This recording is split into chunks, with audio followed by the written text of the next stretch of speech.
लगभग 15 लाख रुपए की लागत से बनने वाले इस निर्माण कार्य का भूमि पूजन प्रदेश के कैबिनेट मंत्री लखनलाल देवांगन के मुख्य आतिथ्य में किया गया। कार्यक्रम की अध्यक्षता नगर पालिक निगम कोरबा की महापौर संजू देवी राजपूत ने की, जबकि नगर निगम सभापति नूतन सिंह ठाकुर विशेष रूप से उपस्थित रहे। इस अवसर पर भाजपा जिलाध्यक्ष गोपाल मोदी, पार्षद प्रताप सिंह कंवर, पार्षद नरेंद्र देवांगन तथा भाजपा मंडल अध्यक्ष राजेश राठौर सहित जनप्रतिनिधि एवं नागरिक पत्रकार बड़ी संख्या में मौजूद रहे। पत्रकार गृह निर्माण सहकारी संस्था मर्यादित कोरबा के अध्यक्ष राजेंद्र जायसवाल, उपाध्यक्ष दादू मनहर व सदस्य संचालक सुख सागर मन्नेवार, रंजन कुमार प्रसाद, मनोज ठाकुर, नरेंद्र कुमार रात्रे, रामेश्वर सिंह ठाकुर, राजश्री गुप्ते, रघुनंदन सोनी, पूजा साहू सहित प्रेस क्लब व पत्रकार सोसाइटी के सदस्यों ने आभार जताया है।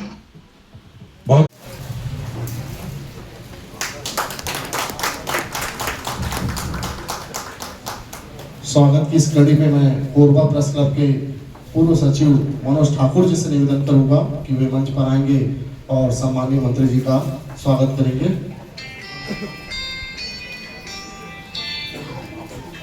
महापौर मैं का स्वागत करेंगे मनोज ठाकुर जी।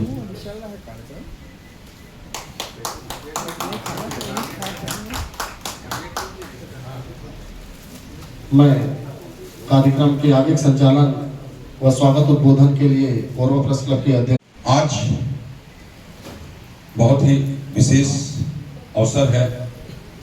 माननीय मुख्य अतिथि और कार्यक्रम के अध्यक्ष और सम्मानित अतिथियों को बताना चाहूँगा, महोदय, हमारा कोरबा प्रेस क्लब यूं तो 6 दशक से यहाँ पर जो है से भी ज़्यादा समय से यहाँ पर कार्यरत है, संचालित हैं, लोग अपनी सेवाएं दे रहे हैं। लेकिन इस प्रेस क्लब की स्थापना के 30 साल आज हम लोगों ने पूरे किए हैं। इस मौके पर मैं चाहूँगा सभी अतिथियों के लिए एक बार जोरदार स्वागत अभिनंदन करेंगे। आज ये 30 साल पूर्ण होने के अवसर पर हमारे जो 50 साल से यहाँ पत्रकारिता कर रहे हैं, 40 साल से पत्रकारिता कर रहे हैं, ऐसे महान विभूतियों से उनका हम लोग अनुभव साझा किए। और इसी अवसर पर कोरबा खरमोरा तिलक नगर पत्रकार कॉलोनी, जिसको विकसित करने का बीड़ा हम सब पत्रकारों ने उठाया है और उसके विकास में लगातार भागीदारी निभा रही भाजपा के पूर्व की 15 साल की सरकार, अभी वर्तमान की 2 साल से अधिक की सरकार लगातार अपना सहयोग दे रही है। इसी माननीय मंत्री जी के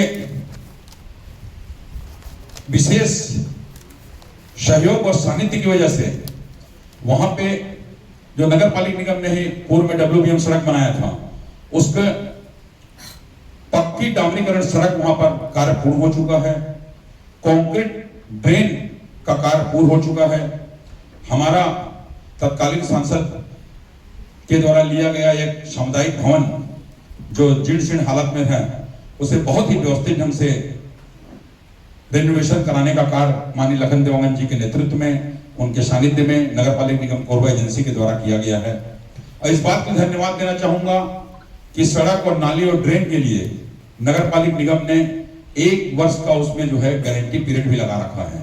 1 वर्ष तक वो लगातार जो है वो उस ड्रेन और सड़क का जो है सुधार कार्य करेगी, कुछ भी यदि उसमें कोई शिकायत आती है तो।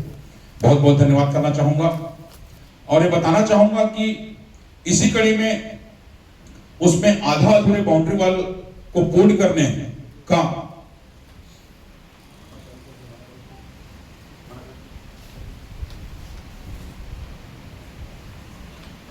मैं बताना चाहूंगा कि उसमें आधा अधूरे बाउंड्री वॉल का निर्माण कार्य जो है बाकी था, उसे हमने माननीय मंत्री जी से सहयोग मांगा। उन्होंने NTPC के CSR मद से जो है उस बाउंड्री वॉल का निर्माण कार्य की स्वीकृति दी, जिसका भूमि पूजन आज होना है। और इसी कड़ी में यहां हमारे नगर पालिक निगम तिलक भवन के वार्ड के पार्षद श्री पंकज देवांगन जी ने अपने पार्षद मत से 2 लाख रुपए की हमको स्वीकृति दी। उस 2 लाख रुपए में बिल्कुल हाईटेक ये प्रोजेक्टर स्क्रीन, 55 इंच का कलर स्मार्ट टीवी और साथ में एक अच्छा साउंड सिस्टम यहाँ पर उन्होंने प्रोवाइड कराया है। उसका भी लोकार्पण अभी माननीय मंत्री जी के द्वारा होना है।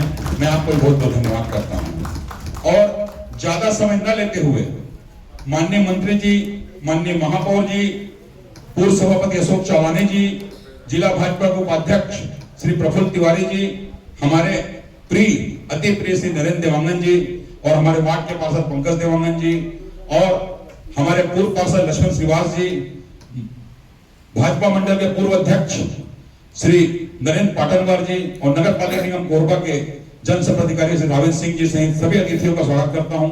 एक बार निवेदन करूंगा कि माननीय अतिथियों के लिए एक बार जोरदार तालियों का स्वागत करें। समय बिल्कुल कम लेंगे क्योंकि माननीय मंत्री जी को रायपुर निकलना है। मैं चाहूंगा इस कार्यक्रम को आगे बढ़ाते हुए संक्षिप्त उद्बोधन माननीय महापौर महोदय आपसे अपेक्षित है।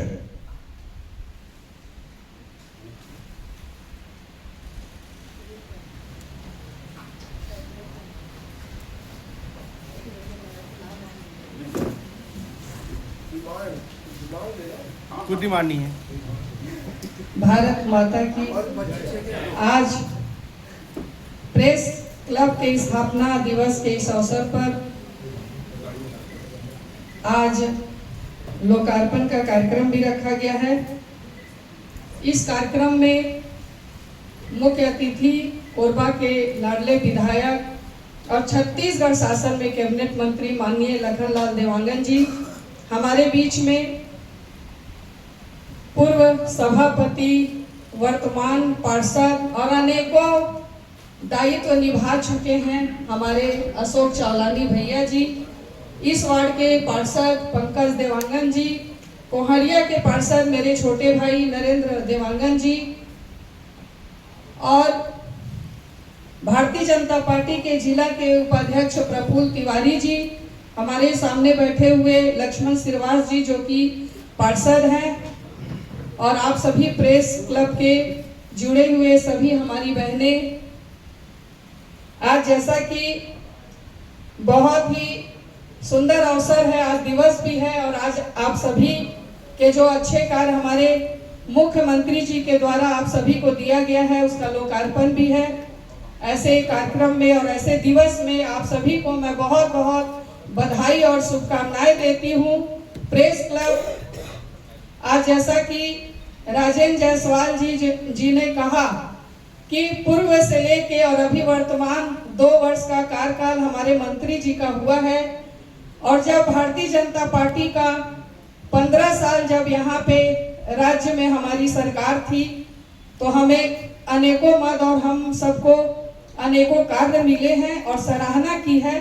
और आज हमारे जो यहाँ के कैबिनेट मंत्री जी उनकी भी सराहना की है। तो आप सभी तो खुद एक मीडिया से जुड़े हुए हमारी सभी बहनें और आप भाई बंधु, आप लगातार देख रहे हैं कि पिछले 2 वर्ष में जो कार्य है पूरा शहर में दिख रहा है, प्रत्येक वार्ड में जो है कार्य दिख रहा है, 67 वार्ड में। और जैसा कि आप सभी का उम्मीद भी लगा हुआ था, क्योंकि पिछले 10 वर्ष से नगर निगम कोरबा का हाल आप लोगों ने देखा है, आप सभी से छुपा नहीं था। 15 साल से जो यहाँ पूर्व के विधायक रहे उनका भी कार्यकाल किसी से छुपा नहीं है। तो आप सब सच्चाई को दिखाते भी हैं और सच्चाई को दिखाए भी हैं, और आज मंच से उस सच्चाई को बोल भी रहे हैं। तो मैं यही कहना चाहती हूँ कि जो भी हमारी भारतीय जनता पार्टी हमारी पूरी केंद्र से लेके पूरे राज्य से लेके और हमारे यहाँ जिले में भी भारतीय जनता पार्टी की सरकार है, काम करने में हमें कोई दिक्कत महसूस नहीं आ रही है। और हमारे कैबिनेट मंत्री जी के द्वारा जो अनेकों मद इनके द्वारा लाया जा रहा है और कोरबा नगर निगम को अनेकों मद से जो कार्य दिए जा रहे हैं, 1000 करोड़ की सिर्फ कोरबा नगर निगम की बात कर रही हूँ, 1000 करोड़ रुपये जो है हमारे मंत्री जी के द्वारा कोरबा नगर निगम को दिया गया है। तभी मैं गर्व से बोलती हूँ कि हमारे विष्णु देव साय जी साय और लखन भैया भी साय, तभी कोरबा नगर निगम में भी काम हो रहा है साय।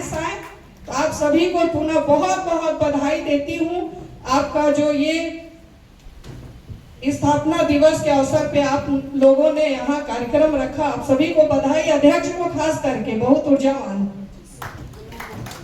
पीछे से पत्थर मारे, मेरे को तो जानकारी नहीं पड़ा। हम लोग कार्यक्रम करके जब गाड़ी में बैठ गया तो वो हमारे जो मानिकपुर थाने वाले उन लोग देखे थे, तो तो उन लोगों ने बच्चे लोग को तत्काल पकड़ के थाना ले गए। जैसे मेरे को पता चला कि बच्चे थाना ले गए, मेरे को फोटो भी भेजे, फोटो देखा तो बहुत ही कम उम्र के बच्चे थे। मैंने तत्काल फ़ोन किया कि बच्चों को पनिशमेंट देकर छोड़ दो, भविष्य किसी का खराब नहीं होना चाहिए, गलती कर डाले, छोटे बच्चे हैं। और उनको 1 आध घंटा बाद में पुलिस ने छोड़ भी दिया। तो उसमें छोटे बच्चे से गलती हुआ, उन लोग का उद्देश्य नहीं था मारने पीटने का, बल्कि वो खेलते हुए पत्थर फेंक डाले, ऐसा मुझे लगता है।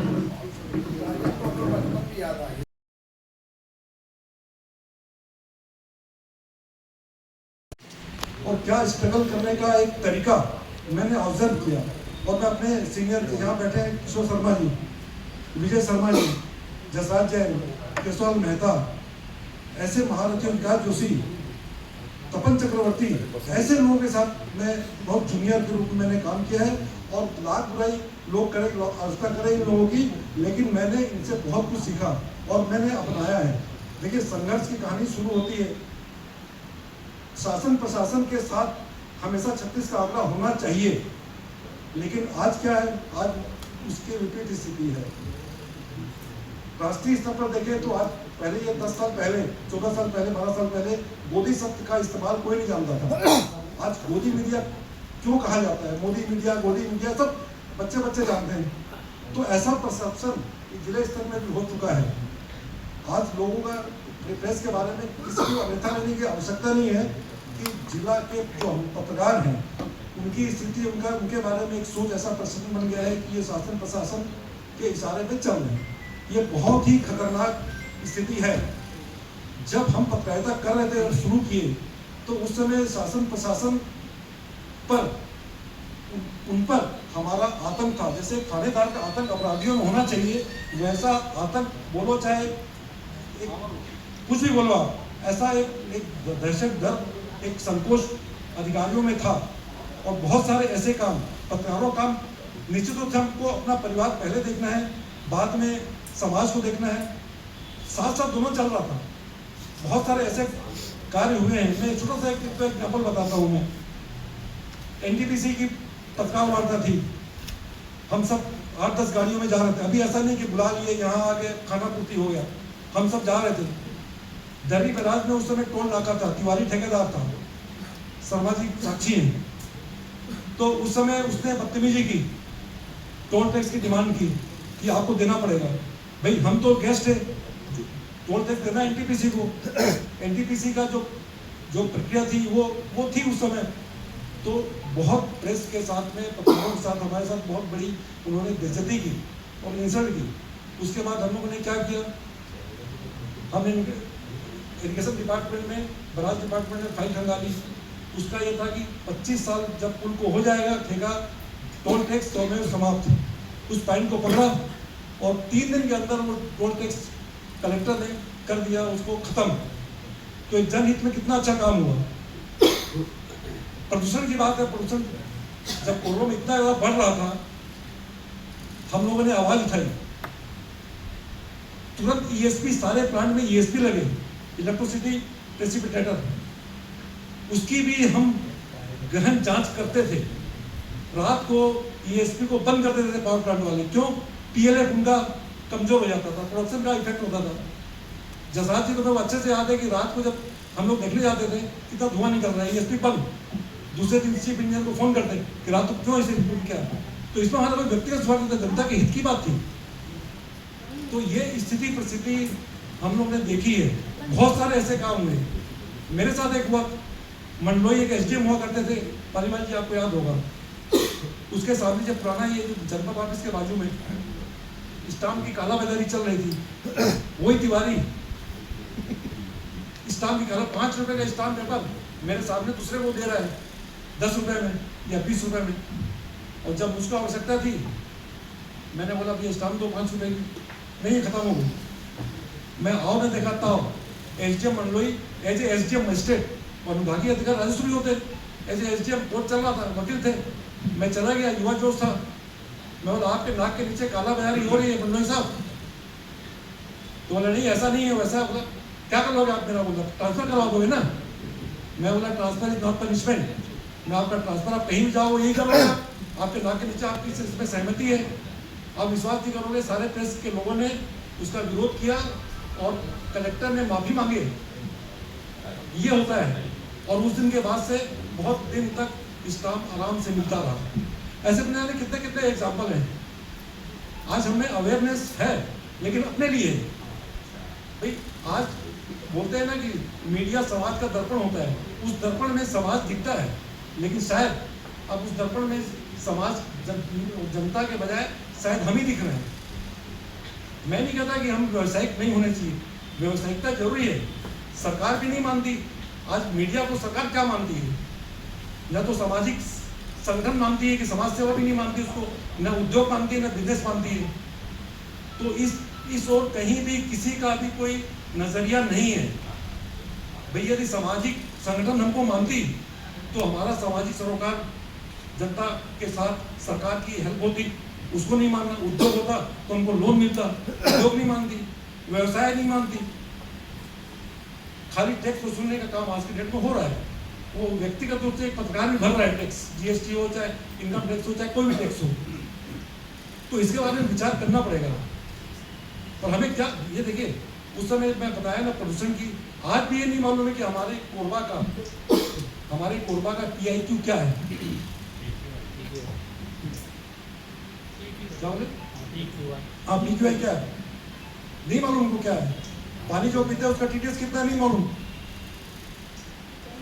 तो ये सब चीजें हमको ध्यान देना चाहिए जो हमारे स्वास्थ्य से जुड़ी हुई है। निश्चित रूप से कोरबा प्रेस जनता का हमेशा, जनता ने हमेशा सिर आंखों में बिठा के रखा है। जब 10, 12, 15 लोग थे, मैं चैलेंज करता हूँ कि एक भी पत्रकार को टिकट मिल जाती विधानसभा की या कोई भी चीज, बिल्कुल 100% वो जीत जाते हैं। लेकिन ऐसी लालसा उस समय किसी की नहीं रही है। जनता के सारे काम हुए हैं, मतलब हमारी सहभागिता थी। प्रदूषण समिति में मोतीलाल वोरा मुख्यमंत्री थे। उस समय स्पेशल प्रदूषण निवारण समिति की बैठक करने आए हमारे निवेदन पर, और संभावित को पदेन अध्यक्ष बनाया और एडिशनल को पदेन सचिव बनाया, और सारे प्रेस के लोग उसमें मेंबर थे। यातायात समिति में सारे प्रेस के लोग थे। शांति समिति में सारे प्रेस के लोग थे। यातायात समिति में सारे प्रेस के लोग थे। आज हमारी क्या पकड़ है, हमारा क्या हस्तक्षेप है शासन प्रशासन में? आज हम कहाँ खड़े हैं? ये हमारा विकास यदि है तो माफ करना, हमें ऐसा विकास शायद नहीं चाहिए। और जिसको चाहिए तो पीड़ा होती है। आज इतना अच्छा सब्जेक्ट है। आज कितने लोग हैं प्रेस क्लब में? 140-135 सदस्य हैं।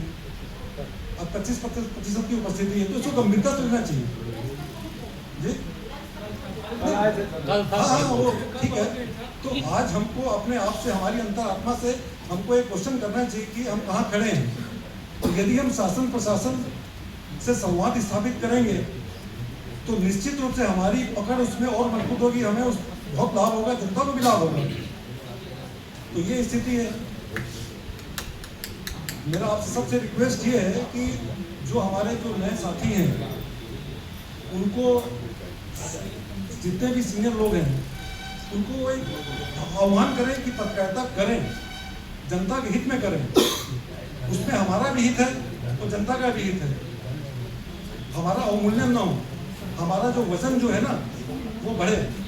व्यक्तिगत संबंध बढ़ता है। ऐसा नहीं कि हम किसी अधिकारी से, प्रशासन के खिलाफ में यदि कुछ छाप दिए, कुछ सवाल उठा दिए तो हमारे वो दुश्मन हो जाएंगे। तो मैं देखा हूँ ना, हमारे साथ सारे प्रशासनिक अधिकारियों के मधुर संबंध थे, फिर भी हम उसकी आलोचना करते थे। सारे राहत नेताओं से, मुझको अच्छे से बनवारी लाल जी से मेरे व्यक्तिगत संबंध थे। जब बनवारी लाल जी दूसरी बार चुनाव लड़े तो उन्होंने अग्रवाल शब्द हटा दिया। तो मैंने अपने अखबार में छापा, बनवारी लाल को अग्रवाल शब्द, बनवारी लाल को अग्रवाल शब्द से परहेज क्यों? हमने बोधराम जी कंवर, दयालाल कंवर, सारे नेताओं के खिलाफ में आलोचना, उनके प्रश्न पूछने का एक जज्बा था। वो कभी वो नाराज नहीं हुए। आज स्थिति क्या है? हमारी हिम्मत नहीं होती। Main stream media, print media की बात कर लूँ मैं कभी नहीं देखता कि प्रशासन के बारे में कोई सवाल पूछता है क्या। तो आज हमारी स्थिति क्या है? ये पत्रकारिता की पत्रकारिता है या क्या है पता नहीं। पीड़ा होती है। तो मैं उस स्वर्णिम अवसर को देख चुका हूँ कि किसी अधिकारी के घर में यदि अचार बनता था, वो हमारे घर में आता था अचार। मधुर संबंध है, पारिवारिक संबंध है, लेकिन ऐसा नहीं कि हम उनके खिलाफ में कुछ न बोले, उनसे सवाल न पूछें, तो हमारा वजन और बढ़ता था। हमको विज्ञापन और ज़्यादा मिलते थे, लेकिन सम्मान के साथ मिलते थे। तो मेरा सबसे रिक्वेस्ट है कि पत्रकारिता को हम जिंदा यदि उनको रखना है, यदि हमको आर्थिक रूप से आगे बढ़ना है, मैं तो आर्थिक रूप से आगे बढ़ा हूँ मैं, तो उसके लिए उसका अवमूल्यन हमको नहीं करना है, हमको अपना वजन बनाए रखना है। तब हम अपने साथियों का, अपने परिवार का, निश्चित रूप से समाज का भी भला होगा। और आज समाज का क्या भला हो रहा है, चौक चौराहे में संपत्ति का विरूपण हो रहा है, लाल बत्ती क्रॉस हो रही है, कोई बोलने वाला नहीं। मॉल के सामने में 10 बार अतिक्रमण हो रहा है, मैं अकेले 10 बार में मनोज राठौर नाम का जो वो ट्रैफिक वाला, मैं रिक्वेस्ट किया, छापा, बोला, तब जाके बेचारा काम करता है। तो ये चीज़ हमें होनी चाहिए ना भाई। यदि शासन प्रशासन की जिम्मेदारी, एक गुंडे को हम ठीक नहीं कर सकते, हमारी गाली हम नहीं कर सकते, हमारा ठेका नहीं, गुंडे से क्यों लगे हम, लेकिन गुंडे को ठीक करने का किसका कर्तव्य है? पुलिस प्रशासन का, प्रशासन का। हम उस पर नटक कसे ना, हम गुंडे से क्यों भिड़े? तो ये स्थिति है। इसको थोड़ा सा मेरा हाथ जोड़ के निवेदन है कि इसको हम बहुत हल्के में अपने आप क्यों लेते हैं? बहुत वजन है हमारा। मुझको अच्छे से याद है कि 2-3 साल पहले की बात है, एक सोशल मीडिया के किसी प्लेटफॉर्म में एक कोरबा के एक डॉक्टर को, किरण कौशल उस समय कलेक्टर थी, कोरोना की बात है, जमीन अलॉट हो गया उसको औने पौने रेट में। सोशल मीडिया एक छोटा सा वेबसाइट, छोटा सा क्या बोलते हैं उसे, पोर्टल, उसने छाप दिया, किरण कौशल जो कलेक्टर थी फट से कैंसिल कर दी। ये इतनी ताकत है उस पोर्टल के, सब्सक्राइबर नहीं होंगे 100, लेकिन हम अपने आप को ऐसा कमजोर महसूस क्यों करते हैं कि मेरा छोटा मीडिया है, छोटे मीडिया वाले, छोटे पत्रकार हैं, हम छोटे लोग से बात नहीं करेंगे। हमें अवेयरनेस होनी चाहिए। अवेयरनेस हम जहाँ रहते हैं उसके बारे में हमको जानकारी होनी चाहिए। एल्युमिनियम पार्क की घोषणा कब हुई थी? हमारा कोई कर्तव्य नहीं बनता कि उसके बारे में आवाज उठाएं? आपको सबको जानकारी है कि नहीं? एल्युमिनियम पार्क वाली जगह जो मंत्री लखनलाल ने अभी घोषणा की थी कि वहाँ पर एल्युमिनियम पार्क बनेगा, पावर हाउस प्लांट 200 मेगावाट से, वो अडानी वो ले रहा है, अपना कोल या डंपिंग बना रहे हैं। तो ये हम क्या कुछ कर नहीं सकते क्या?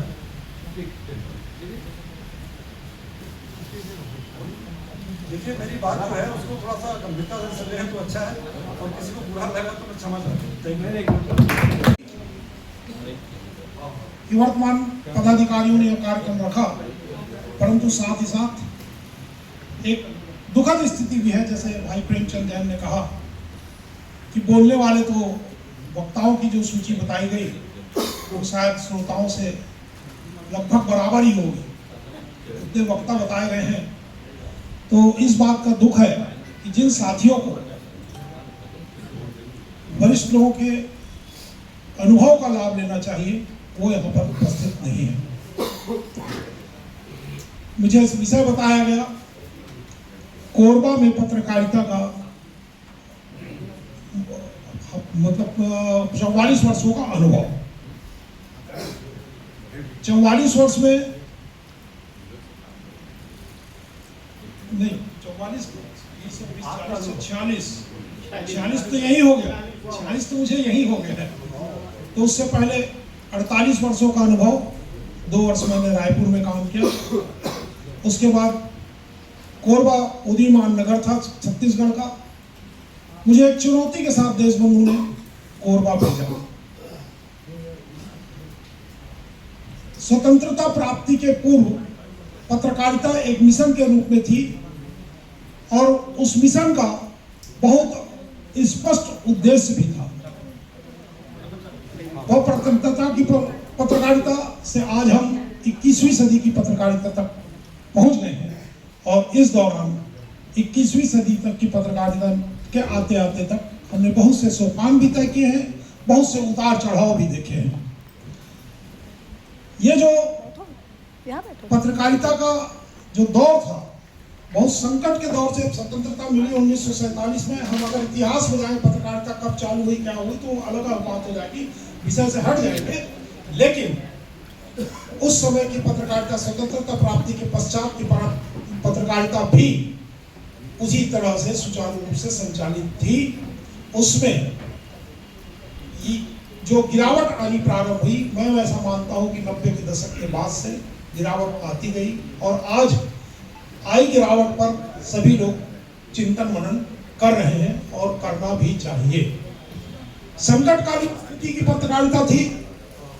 अब 47 के बाद आई 60, 65, 70 में जो पत्रकारिता थी वो पत्रकार के लिए बहुत संघर्षपूर्ण जीवन था। समाचार पत्र निकालने वाले मालिक के लिए बहुत संघर्षपूर्ण जीवन था, उसके संपादक के लिए बहुत संघर्षपूर्ण जीवन था। और वहां से हम लोग एकदम सुविधाभोगी पत्रकारिता में आ गए हैं। पत्रकारिता जहां मिशन थी वहां अब व्यावसायिकता घुस गई है। भाई प्रेमचंद ने बहुत चिंतन किया, उस पर व्यक्त भी किया अपनी बात कि व्यावसायिकता जब प्रारंभ हुई है, इसमें प्रवेश हुआ है, तभी से उनमें गिरावट आई है, ऐसा मेरा मानना है। नहीं तो पहले वह पत्रकार जो क्षेत्र पर काम, फील्ड पर काम करता था, वह अपने साथ साथ बहुत सारी चिंताओं को लेकर चलता था। समाज की चिंताएं, अपने गांव की चिंताएं, अपने मोहल्ले की चिंता, अपने नगर की चिंता। और बिल्कुल स्पष्ट शब्दों में मैं कह रहा था, एक कहानी किस्सा है, छोटी सी सा दृष्टांत है कि एक अखबार में एक विज्ञापन प्रकाशित हुआ कि एक व्यक्ति की आवश्यकता है, रहने के लिए मकान मुफ्त दिया जाएगा और खाना भी उसे मुफ्त मिलेगा। वह पत्रकार पहुंचा, वह व्यक्ति पहुंचा, एक व्यक्ति उस विज्ञापन को देखकर और पूछा, भाई कि आपने लिखा है कि ऐसा ऐसा है, तो मेरे रहने की जगह दिखाइए। रहने की जगह दिखा दी गई, उसको पसंद आ गया। उसके बाद बोला कि मुझे वेतन भी मिलेगा या खाना मिलेगा? खाना बोले हाँ मिलेगा। तो बोले मेरा काम क्या है? बोले टिफिन उठाओ, सामने गुरुद्वारा है, वहां जाना, वहां खुद खाना और इस टिफिन में मेरे लिए लेकर आना। तो वही स्थिति पहले के पत्रकारों की थी, जिसमें मैं भी शामिल था। वैसी ही स्थिति रही है और उस संघर्ष के दिनों से पहले के पत्रकारों की एक छवि हुआ करती थी। छवि के बारे में बहुत कुछ प्रेमचंद जैन ने कह दिया है, इसलिए मैं नहीं कहना चाहूंगा। वो छवि, मैं पालीवाल जी के पिताजी का नाम विशेष रूप से लेना चाहूंगा, जो जांजगीर जिले में एक धाकड़ पत्रकार के रूप में जाने जाते थे। झुमनीलाल दुबे, जहां तक मेरा याद है, पालीवाल जी बताएंगे, पत्थर गांव में एक पत्रकार हुआ करते थे रायगढ़ जिले में। वो जिस बस में बैठ के अगर जसपुर चले गए तो पत्थर गांव से जसपुर के अधिकारियों को मालूम पड़ जाता था कि आज झुमनी दुबे जो है वो जसपुर आ रहे हैं। मैं बातें तो वही है। एक बात प्रेमचंद जैन ने कही है कि हम पत्रकार अधिकारियों के साथ उठते बैठते भी थे, सब कुछ करते थे, सारे संबंध होते, इसके बाद लिखने से नहीं चूकते थे। और उन सब मामलों में आज मैं बहुत गर्व के साथ कहता हूं, इन सब में देशबंधु और देशबंधु के पत्रकार बहुत अग्रणी थे, बहुत अग्रणी थे। तो उन अग्रणी पत्रकारों के अनुभव से हमने सीखा है और वैसा ही अपने जीवन में हमने ढाला है। मैं आपको एक दृष्टांत और बताना चाहता हूं। रामाश्रय उपाध्याय जी एक दिन की बात लिखा करते थे, जिस कॉलम को 25 साल पूरे हुए, कॉलम लिखते लिखते 25 साल पूरे हुए। एक दिन वो ललित जी से, देशबंधु के संपादक जो थे, उनसे छुट्टी मांगने गए। वो पटना के रहने वाले थे। बोले ललित, मैं बिहार जाना चाह रहा हूँ।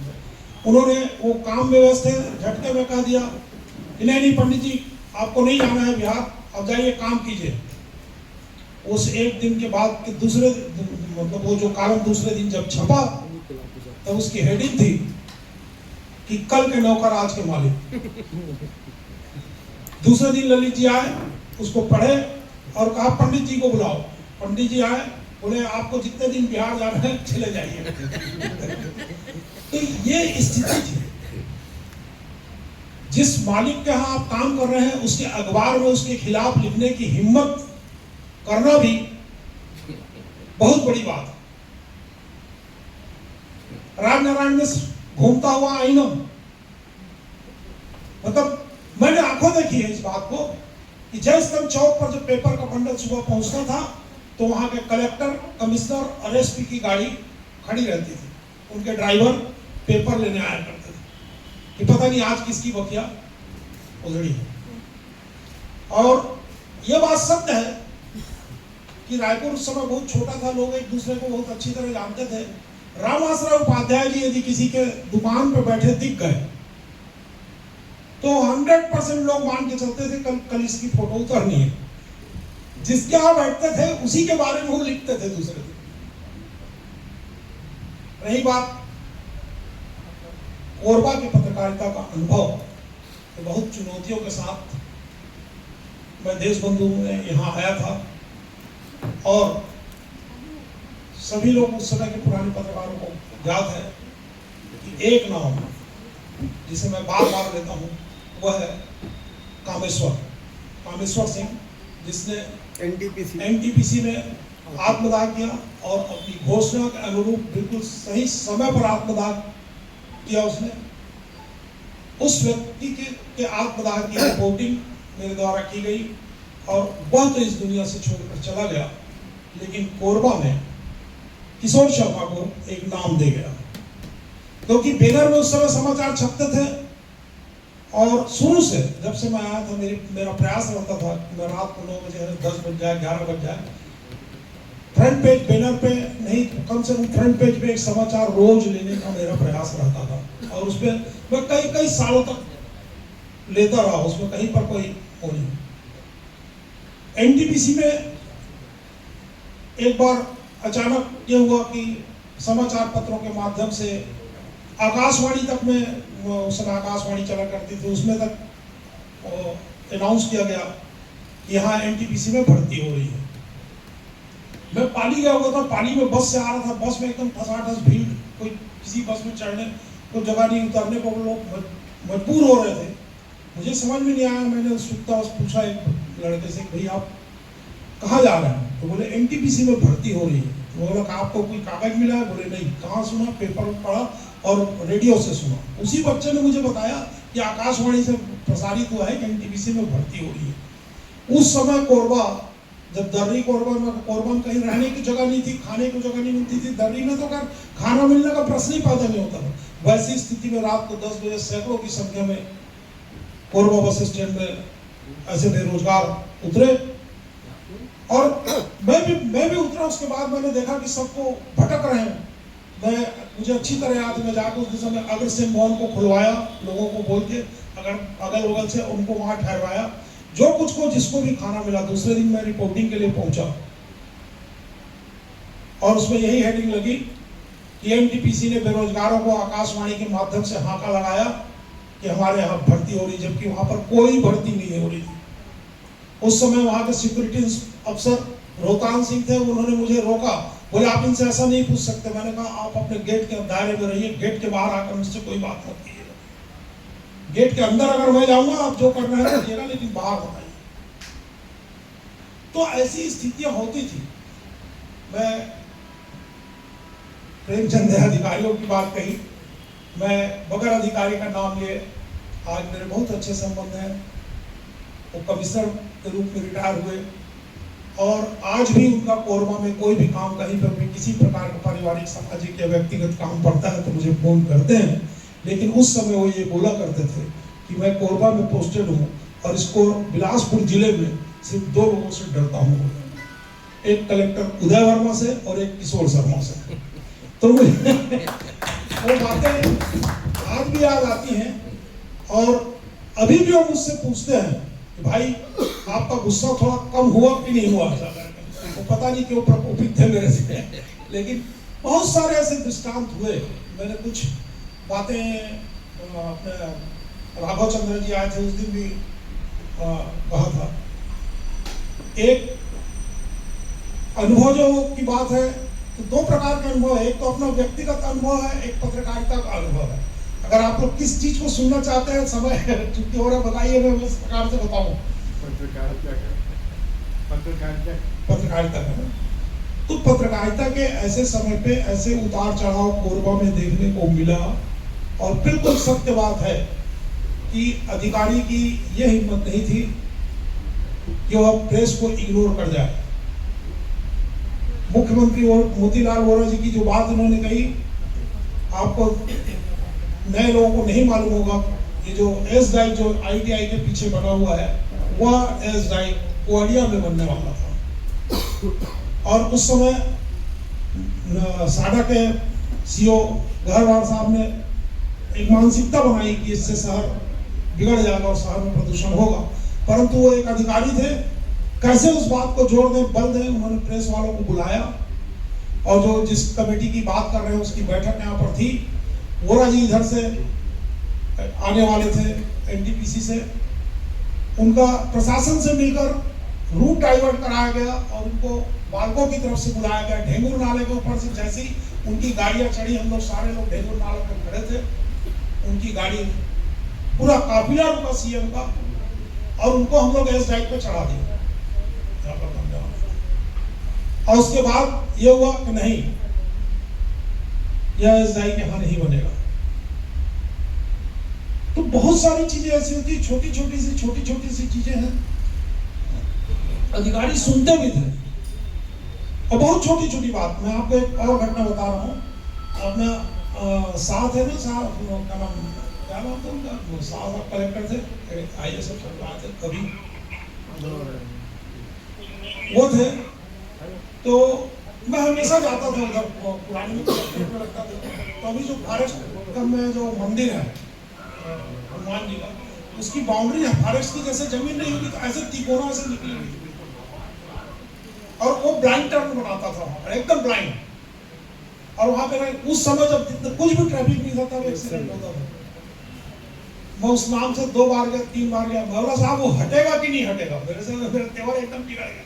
बोला साहब वो होगा कि नहीं होगा, आपको बुलाइए, DFO को बुलाइए और उस बाउंड्री वाले को सीधा करवाइए। बोले हाँ मैं करवाता हूँ। तो इतनी तीखी बातें होती थी कलेक्टर से, SP से और बहुत सारी चीजों से। लेकिन कभी कुछ लोगों ने किया भी, कुछ लोगों ने कोशिश भी की हम पर अटैक करने की। और बहुत सारी बात, एक अधिकारी, एक CSP था, वो बोलता था किशोर शर्मा में कड़ी पान आप नहीं लाया तो मैं CSP नहीं है सर। तो ऐसे बहुत सारे लोग आए और चले गए, लेकिन हमको अपना काम हम कर रहे हैं और करते रहना चाहिए।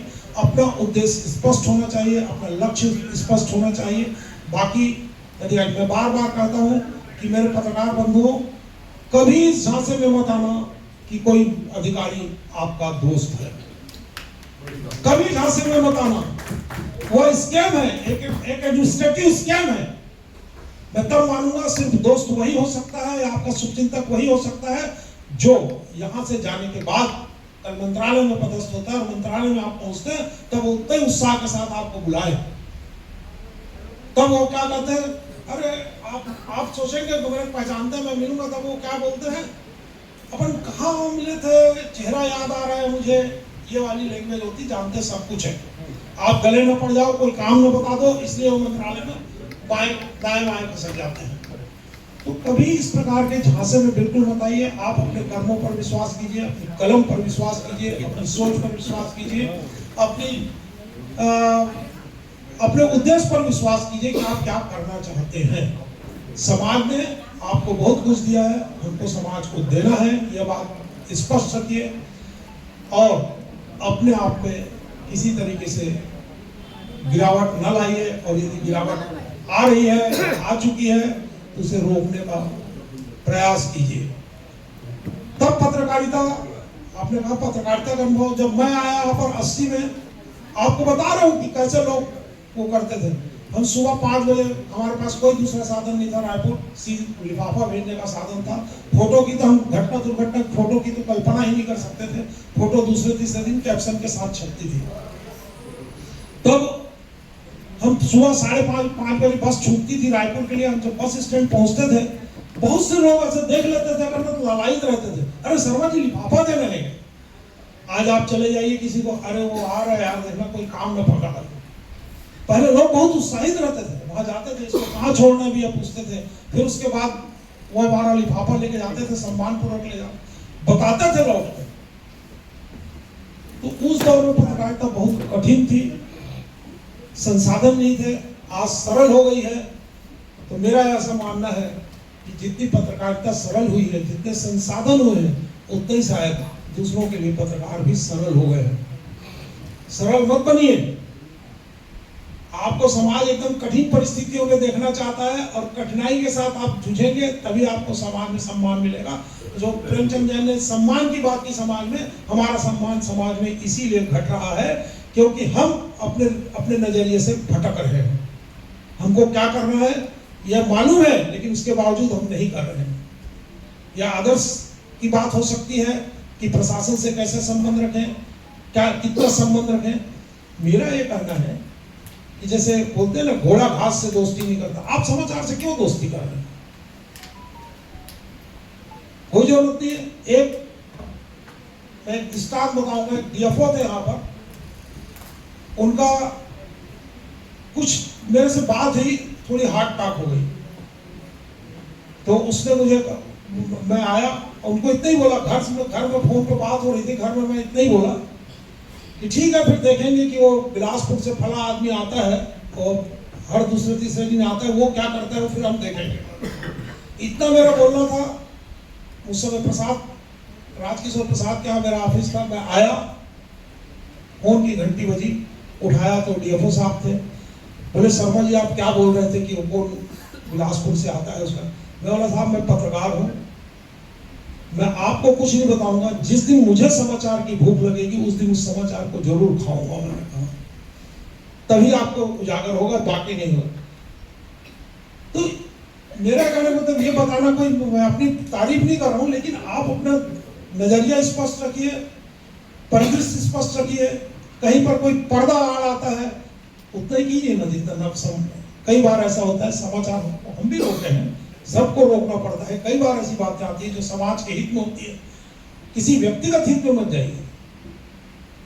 जो बहुसंख्यक हित में हो उसको रोका जाता है, किया जाता है। कभी प्रशासन रिक्वेस्ट करता है कि भाई इससे ऐसे लड़ाई झगड़े फंस जाएंगे, दंगे भड़क जाएंगे, तो आप रोकिए, उतना ही रोकिए जितना आप रोक सकते हैं। पूरा अगर रोकेंगे तो आपके ऊपर ही उंगली उठेगी। बाकी और बातें फिर कभी होंगी, बहुत सारी बातें हैं, और भी वक्ता हैं, और वक्ता आते जा रहे हैं, श्रोता पीछे से जाते जा रहे हैं, तो उसको भी आप लोग थोड़ा ध्यान रखिए। जल्दी से वक्ताओं को जल्दी हो, जल्दी बोलो, अपनी बात खत्म करें। धन्यवाद। जय हिंद, जय भारत।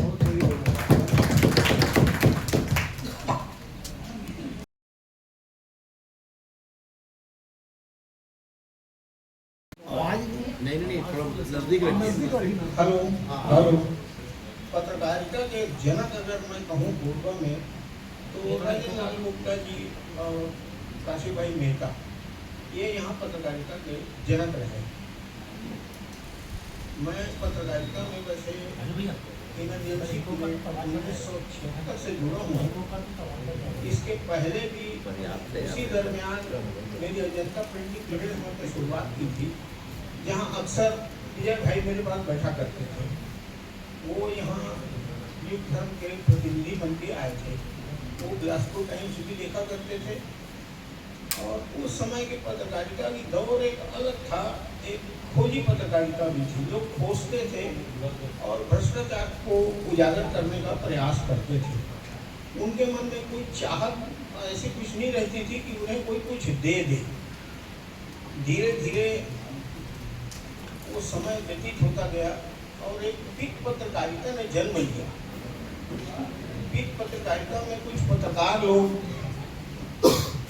रहे जो किसी तरीके से एक ब्लैकमेलिंग का रूप अपनाते थे। लोग उनको एक दूसरे नजरिए से देखते थे। उसी बीच अच्छे पत्रकारों का लोग सम्मान भी करते थे। पूर्व में पत्रकारों का सम्मान एक ऐसा था, उनके पहुंचे बिना किसी के यहाँ का कोई भी कार्यक्रम हो, वो तब तक थोड़ा इंतजार करते थे कि अभी फलाने पत्रकार नहीं आए हैं। मेरी याददाश्ती में किशोर भाई यहाँ 1981 में जब अर्जुन सिंह जी का एक कार्यक्रम था, उस समय वो यहाँ आए थे। और इससे पहले देशबंधु में जहांगीर के वेद शर्मा यहाँ देशबंधु को देखा करते थे पहले। बाद में वेद मित्तल भाई देशबंधु से जुड़े, धीरे धीरे पत्रकारिता का ग्रोह हुआ और 76-77 में बिलासपुर से लोक स्वर का जन्म हुआ। लोक स्वर के पहले संपादक रहे रमेश नैयर जी। उस समय मतलब हमेशा ये रहता था कि हम समाचार पत्र में कुछ ऐसे समाचार दें, लोग इंतजार करते थे कि आज लोक स्वर में क्या छपा है, आज देशबंधु में क्या छपा है, इसके बारे में क्या छपा है। ये लोग सवेरे उठ करके देखने का प्रयास करते थे। पहले अखबार यहाँ किसी समय 11-12 बजे से पहले नहीं आता था। बाद में धीरे धीरे एक परिवर्तन आया। किशोर भाई ने एक एम्बेसडर कार्ड की व्यवस्था की और उसमें देशबंधु अखबार यहाँ सवेरे आकर के पढ़ना शुरू हुआ। 9 भारत भी उसी दरमियान सवेरे सवेरे आना शुरू हुआ। तो पत्रकारिता का वो दौर कुछ एक अलग था और आज की पत्रकारिता का एक दौर एकदम अलग है, एकदम विपरीत है।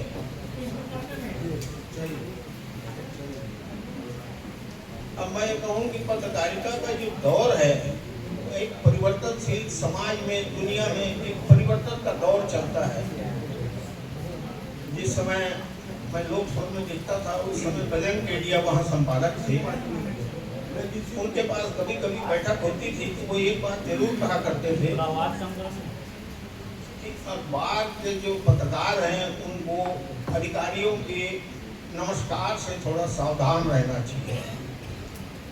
अधिकारी नमस्कार करके आपको बुला करके बैठा के केवल चाय पानी पिला देगा तो उससे ज़्यादा कुछ नहीं। और उतने में आप फूल के कुप्पा मत होइए। आप उनके उन बातों को देखिए कि कहाँ क्या हो रहा है, क्या खामी हो रही है। आप हमेशा पर्दे के पीछे में देखने का प्रयास कीजिए कि पर्दे के पीछे से क्या हो रहा है, कौन कर रहा है। आज स्थिति ये है कि समाचार पत्र में समाचार छपने के बाद उसमें कभी कोई कार्यवाही ठीक से होती नजर नहीं आती। जब कोई बहुत ज़्यादा, जैसे आज की भाषा में बोलते हैं वायरल एक शब्द, एक ऐसा शब्द है कि जैसे कोई बीमारी फैलती है तो डॉक्टर लोग बोलते हैं कि ये वायरल है, इसका कोई इलाज नहीं है। उसी तरीके से समाचार भी मतलब जब वायरल होता है तो उसका कुछ न कुछ इलाज तो निकलता है आखिर।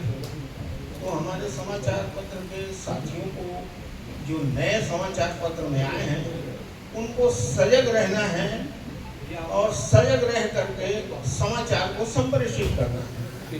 तो मैं अपने तरफ से इतना ही कहूँगा अपने साथियों को कि सजगता बनाए रखें।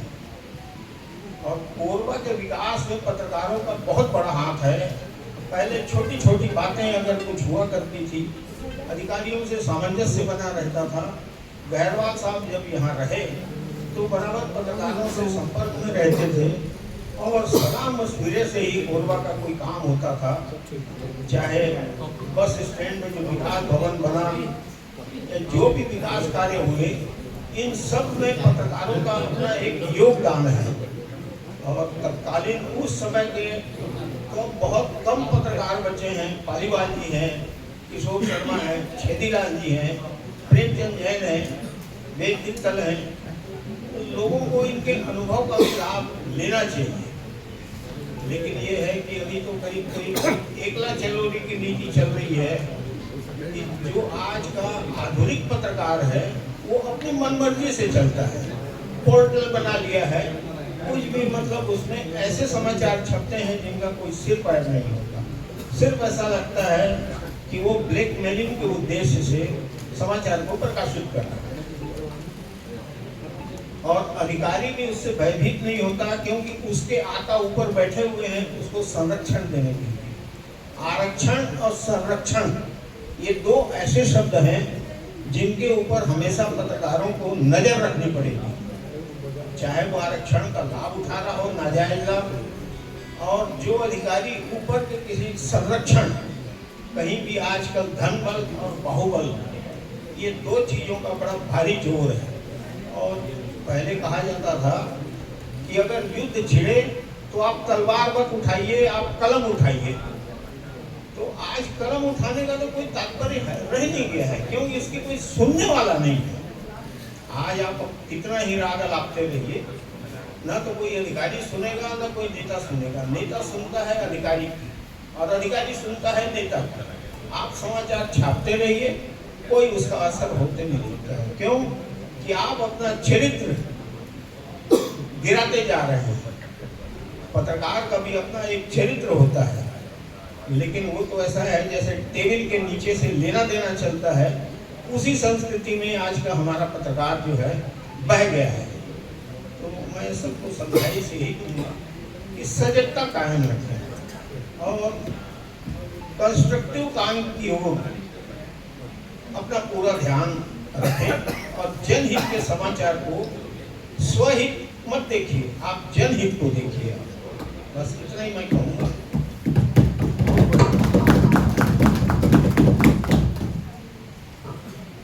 बहुत बहुत धन्यवाद विश्वनाथ केडिया जी।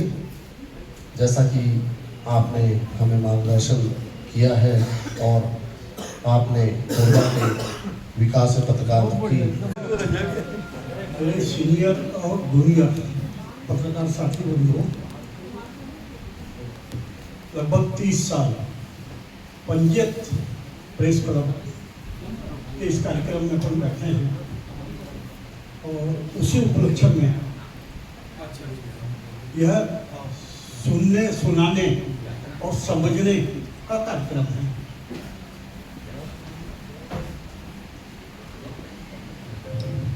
पंजीयन का भी एक अनोखा चरित्र है। पहले जैसे प्रेमचंद जी ने कहा कि 10-12 पत्रकार होते थे, मेरे ख्याल से उसमें ज्यादा पत्रकार थे, पर चलती 10-12 लोगों की ही थी। पत्रकार ज्यादा थे। बिजली वाले को तो पत्रकार मानते ही नहीं। मतलब सदस्यता मिलना कठिन काम होता था। मैं अपना उदाहरण बता रहा हूँ। मैंने कम से कम भी 10 बार एप्लीकेशन दी, मुझसे 10 बार एप्लीकेशन मांगी गई। मेरा वीकली पेपर था, लोकप्रिय निष्पक्ष के नाम से। 10 बार मेरे से एप्लीकेशन मांगी गई, 10 बार मैंने एप्लीकेशन दी, पर कभी एप्लीकेशन स्वीकार नहीं किया। अब अपन कर भी नहीं सकते थे। वीकली पेपर वाले वैसे भी कमजोर होते हैं और वीकली पेपर वाले स्वभाव का पत्रकार नहीं होते, वो व्यवसायी होते हैं। अपना शौक पूरा करने के लिए वो पत्रकारिता करते हैं। आज भी मैं अपने आप को पूरा पत्रकार नहीं मानता, तो अपना शौक करने के लिए मैं अपनी पत्रकारिता का कार्य करता हूँ। बिजनेस मेरा मुख्य कार्य है। मेरा घर का खर्चा, मेरे बच्चों की शादी ब्याह का खर्चा, मेरे मकान बनाने का खर्चा, जो भी प्रॉपर्टी मैंने बनाई है उसका खर्चा मेरे व्यापार से निकलता है। तो पहला एक संस्मरण मैंने दिया कि सदस्यता बहुत कठिन होती थी और उस समय के जो 12-13 प्रभावी पत्रकार थे वो इस पूरे नगर को चलाते थे। मतलब नेताओं को भी चलाते थे, अधिकारियों को भी चलाते थे, व्यापारियों को भी चलाते थे और जनता को भी चलाते थे, खुद को भी चलाते थे। मतलब वो डिसाइड कर लीजिए यहाँ ये काम होगा वही काम होगा, दूसरा कोई चिल्लाता रहे कुछ भी करता रहे नहीं होगा। तो अधिकारी भी डरते थे, नेता भी डरते थे। और यहाँ जो भी आया, अधिकारी की बात छोड़ दो आप, अधिकारी तो समझ लो उसको ड्यूटी मिली, उसका ट्रांसफर किया गया, वहाँ उसको आना है, तो अधिकारी की बात छोड़ दो आप। पर व्यापारी को आप बोलिए तो व्यापारी यहाँ कमाने के लिए है, साइड बिजनेस उसका पछताता है। वो यहाँ आया ही अपनी जीविकोपार्जन के लिए। और मैं समझता हूँ कोरबा में जितने भी लोग आए हैं सब जीविकोपार्जन के लिए है। तो यह कहना कि पत्रकारिता कोई अलग है और सामान्य कोई अलग है, या हम पत्रकार बन गए तो हम कोई सामान्य जनता से अलग है, ये अतिशयोक्ति होगी कहने में। मैं तो हमेशा एक उदाहरण पत्रकार और सिनेमा जगत, पत्रकारिता जगत और सिनेमा जगत को एक परिप्रेक्ष्य देखता हूँ। बॉम्बे पूरे हिंदुस्तान से 500-700 लोग लड़के और लड़कियां बॉम्बे पहुंचते हैं, सफल कितने होते हैं? वही निश्चित है 150 लोग। थोड़ा सा सफल होने वाले में, हल्का सफल होने वाले में और 25-50 लोग। बाकी लोग या तो किसी के यहाँ बाबूगिरी कर रहे हैं, या होटल में वेटर बन गए हैं, वेटरगिरी कर रहे हैं, या उसी में फोटोग्राफर के साथ अटैच हो गए, उसके हेल्पर के रूप में काम कर रहे हैं, सेट बनाने वाले के साथ अटैच हो गए हैं, उसी में काम कर रहे हैं और पूरा जीवन उसी में खपा दिए।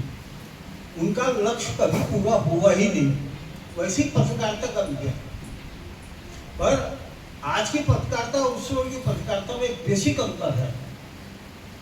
हम लोग तो साइकिल से चलते थे और साइकिल से चलते थे, बड़े पत्रकार कहलाते थे, क्योंकि बाकी पत्रकारों के पास तो साइकिल भी नहीं थी।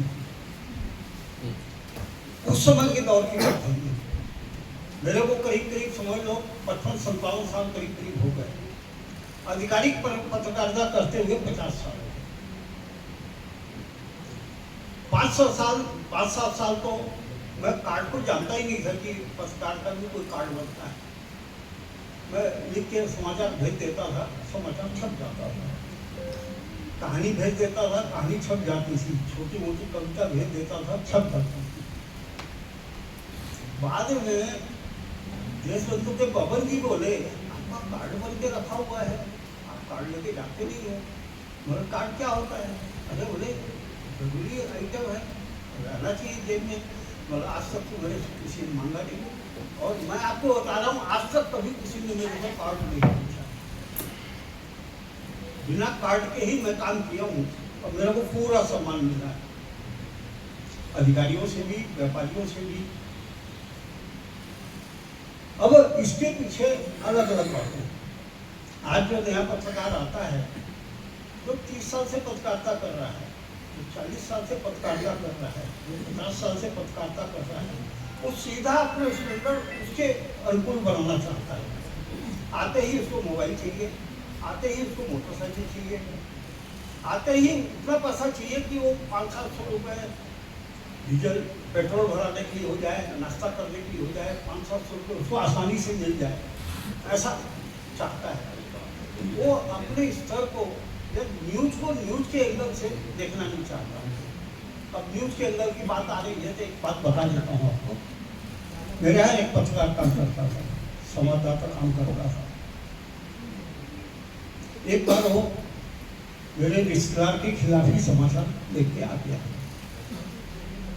तो अभी तो खैर मैं देखता नहीं हूँ, अभी तो सब स्टाफ देखते हैं। ये तो पहले सब समाचार को मैं देखता था और उसमें जरूरी 1-2 लाइन काटना, 1-2 लाइन जोड़ना मैं ही करता था। अभी तो स्टाफ करता है। तो वो समाचार आया मेरे सामने में, अब मैं उस समाचार को नहीं छापता हूँ तो मेरे संवाददाता का हल्कापन होता है, वो कमजोर सिद्ध होता है। छापता हूँ कि इधर मेरा रिश्तेदार है, उसकी शिकायत आएगी, भाई घर के पेपर में मेरे खिलाफ समाचार छप गया। तो मैंने उसमें 2-3 लाइन काटी। एक तो उसकी फर्म का नाम काट दिया, उसका नाम काट दिया और समाचार को छाप दिया। जो ना था हुआ। 2 दिन के बाद वो रिश्तेदार बन बनाता हुआ आया, नहीं मिला था क्या? मेरा ही समाचार छापना था क्या आपको? घर के पेपर में ही समाचार छपना था। क्या हो गया? बैठिए तो बताइए, आराम से बताइए बात। बताया उसने, ऐसा समाचार छप गया। मतलब मेरे को मालूम नहीं था ये आपका पेपर, आपका ठेकेदारी है, आपका ठेका है, आपके ठेके का काम है, मेरे को मालूम नहीं था। और फर्म भी नहीं है, मेरे को मालूम नहीं है फर्म, ना आपका नाम है। नहीं बोले, वो आपका जो आदमी था वो बहुत बदमाश है। मतलब होगा नहीं, सब लोग रहते हैं, मेरे यहाँ भी सब आदमी है तो सारे बढ़िया होंगे, ऐसा जरूरी थोड़ी है। बात क्या हुई है तो बताइए। बोले मेरे पीछे पड़ गया था, रोज मेरे यहाँ जहाँ मेरा वर्क चलता था वहाँ आता था, कुछ कमियाँ निकालता था, कभी लेबर की गलती निकालता था, कभी ये निकालता था, कभी वो निकालता था। मेरे को बोलता है खर्चा पानी दो। मतलब कितना मांग रहा था, स्पष्ट तो कभी नहीं बोला, मतलब कितना देते तो मान जाता, 500 रुपये देता तो मान जाता। मतलब ठीक, अब मेरे को ये बात बताओ, जितनी मेहनत आपने अपने समाचार को दबाने के लिए की है, जितनी एक रोज आपने समाचार को हटाने के लिए की है, 500 रुपये दे देते तो वो 500 रुपये ज़्यादा पड़ा है कि ये मेहनत ज़्यादा पड़ी है? मेहनत तो है, बोले आप घर का पत्रकार पेपर है बोले और उसमें छप जाए, तो मतलब घर के पेपर वालों को कभी बताए हो क्या कि मेरी फर्म ये है, मेरा ठेका यहाँ चलता है, कभी बोले हो? जरूरत क्या है? मतलब हम लोग भगवान थोड़ी है भाई, अपने आप हमको कैसे मालूम हो जाएगा? बोला अब की बार हो जाए तो उसको 500 रुपये दे देना। फिर वो फिर गया दोबारा, बिठाया, चाय पिलाया, गाली नहीं दिया, धमकाया नहीं, चाय पिलाया, नाश्ता भी कराया और 500 रुपये वही समाचार उल्टा बन गया। वहाँ बढ़िया काम हो रहा है, गुणवत्ता में पूरी ये है, बढ़िया बढ़िया समाचार। इसीलिए शंकर जी का मंदिर सब जगह है। नहीं वो पत्रकार अभी पत्रकारिता तो नहीं कर रहा है ना। अब इतने डीप में मत जाइए, बहुत बड़ी बात है ये, मैंने उदाहरण के लिए पेश किया और अपने यहाँ की बात इसलिए बताया कि मेरे यहाँ की बात है कि आपको ये लगे कि मैं सत्य बात बता रहा हूँ, बनी हुई कहानी नहीं बता रहा हूँ, ऐसा महसूस हो आपको। तो कुल मिला के जिस प्रकार फिल्मों में बहुत सारे लोग जाते हैं, सफल गिनती के लोग होते हैं, हजारों लोग की संख्या में सालाना पहुँचते हैं लड़के लड़कियाँ, और सैकड़ों की संख्या की नहीं होती लोकप्रिय होने वालों की, वैसे पत्रकारिता काम, पत्रकारिता में रोज 25-50 नए पत्रकार रोज आ रहे हैं, उसको फुर्सत नहीं है एक मिनट की, उसका बढ़िया काम चल रहा है, उसका उद्योग धंधा चल रहा है, व्यापार चल रहा है, पर उसके बाद वो पत्रकार बनना चाहता है, अपनी गाड़ी में प्रेस लिखवाना चाहता है, कार्ड अपने धंधे का कार्ड नहीं बनवाएगा, प्रेस का कार्ड के रूप बनवाएगा, देने के लिए प्रेस का। मेरा ये बताने का उद्देश्य ये है कि यह पत्रकारिता का जो क्षेत्र है ये उतना ही ग्लैमरस वाला है जितना ग्लैमरस वाला सिनेमा का क्षेत्र है, और उसी ग्लैमर के कारण लड़के कहिए या लड़कियां कहिए यहाँ जुड़ते हैं। एक छोटा उदाहरण और बताऊंगा मैं आपको, फिर मैं अपनी बात अंतिम चरणों में ले जाऊंगा। मेरे पास में अभी तो बंद हो गया तो नहीं आते हैं, परंतु 2-3 साल पहले तक कभी किसी अधिकारी का फोन आ गया, कभी किसी परिचित का फोन आ गया, मेरा बेटा पत्रकार बनना चाहता है, आप काम दिलवा दो ना उसको। आपको मिल जाएगा, यहाँ पे जगह खाली है, हमेशा वैकेंसी रहती है। तो और एक बात सोचो, पैसा नहीं मिलता। हम लोगों ने जब शुरू किया था 10 रुपये पोस्टेज का खर्चा मिलता था, बाकी साइकिल से जाओ या बस से जाओ, अपने पैसे से जाओ, जो भी चाय पानी पीना है अपने पैसे से। आज वो बढ़ के जो है 200-300 रुपया हो गया। 200-300 रुपये आपको पोस्टेज खर्च का, डीजल खर्च, पेट्रोल खर्च मान लो, पोस्टेज खर्च मान लो, इससे ज़्यादा कोई देता नहीं है, क्योंकि पैसे की इनकम उतनी है नहीं पेपर के हिसाब से। परंतु आज का तो पेपर बदल गया है पूरा। पहले तो संपादक मालिक के हावी रहता था, मालिक की ताकत नहीं होती कि संपादक को उंगली दिखा दे या संपादक को कुछ बोल दे, ये ताकत नहीं होती थी मालिक के पास। परंतु आज बदल गया है, आज संपादक की कोई हैसियत नहीं है, जीएम की हैसियत है। मालिक सीधा जीएम से बात करेगा और जीएम ही पेपर को चलाता है। जीएम कहेगा इसका समाचार नहीं छपेगा, उसका समाचार नहीं छपेगा। जीएम कहेगा इसको नाप देना है तो नाप देना है, मतलब जस्ट उल्टी हो गई है। तो पत्रकारिता के क्षेत्र में भी उल्टी हो गई है। अब इसमें मैं तो एक ही सुझाव दूंगा, हालांकि कुछ को समझ में आएगा, कुछ को समझ में नहीं आएगा, कोई अच्छा समझेगा, कोई खराब समझेगा। बीच का रास्ता लेके जो चलता है ना, वो हमेशा मुक्ति का रहेगा। बुराई करने वाले लोग भी 5 तो रहेंगे, तो बड़ाई करने वाले लोग भी 5 रहेंगे।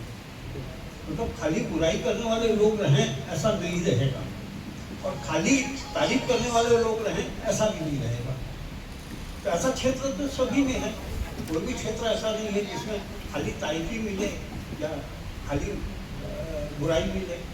नेतागिरी के क्षेत्र में जाओगे आप, राजनीतिक क्षेत्र में जाओगे आप, तो वहाँ भी वही स्थिति है। मतलब आप चाहते हुए भी अच्छा नहीं बन सकते। उसका एक उदाहरण है कि आप सबको खुश नहीं कर सकते। खुश करोगे तभी तो अच्छे बनोगे, और खुश नहीं कर सकते, जो नाराज हो गया वो आपको खराब बोलेगा। तो मैंने अपने संस्करण में कोशिश की है सच्चाई तक पहुंचने की और बातों को बताने की। मेरी अच्छी बातों को तो आप लोग ग्रहण कर लीजिएगा, मेरी कोई खराब बात होगी, कोई हल्की बात मैंने कह दी है तो मेरा बचपना समझ के उसको छोड़ दीजिएगा, उसको माइंड मत करिएगा। बहुत बहुत धन्यवाद। हमारे बीच में उपस्थित सभी सम्माननीय पत्रकार साथियों, मेरे वरिष्ठगण, मेरे साथ के पत्रकार लोग और महिला पत्रकारों में भी काफ़ी बढ़ोतरी हुई है, ये देख के काफ़ी खुशी हो रहे हैं। सबसे पहले तो मैं इस मंच के माध्यम से प्रेस क्लब की कार्यकारिणी अध्यक्ष, उपाध्यक्ष, सचिव, सह सचिव, कोषाध्यक्ष और सभी कार्यकारिणी सदस्यों को बहुत बहुत धन्यवाद देता हूँ। मुझे भी याद नहीं था कि प्रेस क्लब का 31 तारीख को स्थापना दिवस है। स्थापना दिवस की याद दिलाने के लिए इस प्रबंध कार्यकारिणी को बहुत बहुत धन्यवाद देता हूँ। मुझे सम्मानित सचिव महोदय ने सब्जेक्ट दिया है पहले की पत्रकारिता और आज की पत्रकारिता के बारे में बोलने का। तो मैं बताना चाहूंगा कि पहले पत्रकारिता एक मिशन हुआ करती थी, फिर सेकंड फेज में पत्रकारिता एक कमीशन में चेंज हुई और आज के डेट में पत्रकारिता एक प्रोफेशन में चेंज हुई। मैं, हमारे किशोर शर्मा जी बैठे हैं यहाँ, हमारे केडिया जी बैठे हैं, छेदी भैया बैठे हैं, ये हमारे प्रेस क्लब के हमारे प्रथम श्रेणी के पत्रकार हैं। हम लोग, मैं हूँ, सादिक शेख जी हैं, मेरे मित्र अमित पुरोहित जी जो दैनिक भास्कर क्लस्टर एडिटर हैं वो भी बैठे हैं, हम लोग राशि मैडम बैठी हैं, हम लोग सेकंड जनरेशन, यहाँ तक कि क्षेत्रपाल जी भी हमारे जनरेशन के पत्रकार हैं, हम लोग सेकंड जनरेशन के पत्रकार हैं। थर्ड जनरेशन के पत्रकारों की भी एक खेप अच्छी खासी खड़ी हुई है। दिनेश राज जी है, नागेंद्र जी है, असलम जी है, तो पत्रकारिता का ये थर्ड फेज भी खड़ा हो रहा है। नहीं, कमीशन से अब हम प्रोफेसर वाले हो गए, हमारे प्रोफेसर वाले हो गए। हम लोग हमारे आदर्श मधुकर खेत जी को नहीं मानते, हम लोग हमारे आदर्श हिमांशु द्विवेदी जी मानते हैं कि चमचमाती गाड़ी से उतरेंगे और रुतबे के साथ रहेंगे। हम लोग उस जनरेशन के पत्रकार हैं। तो दोस्तों, निश्चित रूप से कोरबा प्रेस क्लब ने, भैया ने जैसे बहुत सारी बातें बताएं, भैया मैं एक बात जरूर कहना चाहूंगा इस मंच के माध्यम से, अखबार छोटा है बड़ा नहीं होता है, उसकी खबर छोटी या बड़ी होती है। अखबार या चैनल में खबर अगर प्रामाणिकता के साथ छापी जाए तो आपके अखबार को लोग ढूंढ करके पढ़ेंगे। जरूरी नहीं है कि दैनिक भास्कर या नवभारत में समाचार छपेगा तभी उसका प्रतिक्रिया आएगी। तो ये जनरेशन के में जो भी पत्रकार हैं उनको मैं ये कहना चाहूंगा, आप कभी इस बात को लेकर चिंता न करें कि कोई छोटे चैनल में है कि बड़े चैनल में है, कि बड़े अखबार में है कि छोटे अखबार में है। समाचार की प्रामाणिकता सही होनी चाहिए, सत्यता होनी चाहिए। आपके अखबार को, आपके चैनल को लोग अपने आप देखने आएंगे। हमको अपनी पत्रकारिता में इस बात का ध्यान रखना है, हमको इस लेवल की पत्रकारिता करना है कि लोग ढूंढे कि भैया आज हमारे अखबार में क्या छपा है, या उस अखबार को ढूंढ के निकालें कि वहां क्या समाचार लगा है, या उस चैनल को ढूंढे। हमको उस स्तर की पत्रकारिता करनी है। भैया हम लोग जो इस जनरेशन में आए हैं, हमारा आपने जैसे बताया कि 60% व्यवसाय करता हूँ, 50% पत्रकारिता करता हूँ। तो हमारे जनरेशन के जो लोग हैं वो 99.99% पत्रकारिता करते हैं। हमारा घर भी उसी पत्रकारिता चलता है। तो हम लोग चाहेंगे कि इस जनरेशन के जो लड़के हैं वो कभी इस बात को चिंता मत कर, हर दौर बदलता है। कभी सिंपल मोबाइल था, आजकल एंड्रॉइड मोबाइल का जमाना है। तो आप लोग जो इस पत्रकारिता में आए हो एंड्रॉइड जमाने में आए हो, तो आप लोगों को समय के हिसाब से अपडेट रहना चाहिए। इस माध्यम से मैं आप सब लोग को ये कहूंगा कि अपने अपनी पत्रकारिता को जिंदा रखिए, और निश्चित रूप से किशोर शर्मा जी, छेदीलाल जी, केडिया जी हमारे सम्मानी रहे हैं और सम्मानी हम सदैव रहेंगे। लेकिन दौर बदलता रहता है, ये कुदरत का कानून है। तो बदलते दौर के हिसाब से अपने आप को परिपक्व रखें और मैं सबको बहुत बहुत बधाई शुभकामनाएं देता हूं। आने वाले समय में इस विश्वास के साथ कि कोरबा प्रेस क्लब के ये हमारे सम्मानित सदस्य कोरबा की पत्रकारिता को और ऊपर तक लेके जाएंगे, इस विश्वास के साथ मैं सबको धन्यवाद देता हूं। इस प्रबंध कार्यकारिणी को भी धन्यवाद देता हूं कि आपने मुझे यहाँ बोलने का मौका दिया। पुनः सबको धन्यवाद देता हूँ। धन्यवाद।